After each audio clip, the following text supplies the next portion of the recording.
ప్రైజ్లాడండి. బాగున్నారా? ఇది నా దేవుని వాగ్దానం చూసుకుందామా రండి.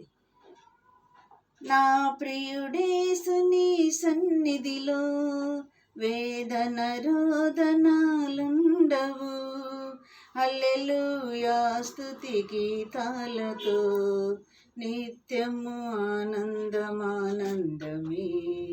నేడో రేపో నా ప్రియుడేసు మేఘాల మీదకే చించెను.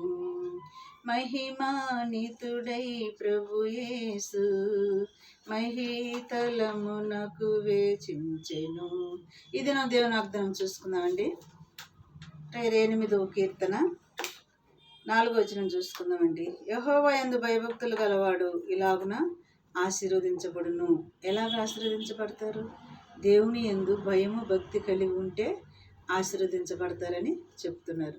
మనం ఆశీర్వదించబడటానికి కారణం కూడా దేవుని యందు భయం కావాలి, భక్తి కావాలి. అదే చెప్తున్నాడు దేవుడు ఇక్కడ. యెహోవా యందు భయభక్తులు గలవారు ఇలాగున ఆశీర్వదించబడును అంటున్నాడు. మరి ఇటు వాగ్దానాన్ని బట్టి మనం ఏం చేద్దాం? ప్రార్థన చేద్దామా? దేవుడు రాకడ సిద్ధపాటు కలిగి ఉందామా? దేవుడు రాకడలు ఎత్తబడే గుంపులు ఉండలాగా సిద్ధపడదామా? కళ్ళు మూసుకోండి, చిన్న ప్రార్థన చేసుకుందాం. స్తోత్రములు ప్రభా, ఈ సమయంలో నాయన ఇట్టి మాటలు మా హృదయంలో నీరు గట్టి ఫలింపు చేసి నీ రాకడికి మేము సిద్ధపాటు కలిగి ఉండి ఎత్తబడే గుంపులు ఉండలా సిద్ధపరచమని నజరేయుడైన యేసుక్రీస్తు నామములో అడిగి వేడుకుంటున్నాను నా పరలోకమందున్న తండ్రి. ఆమేన్.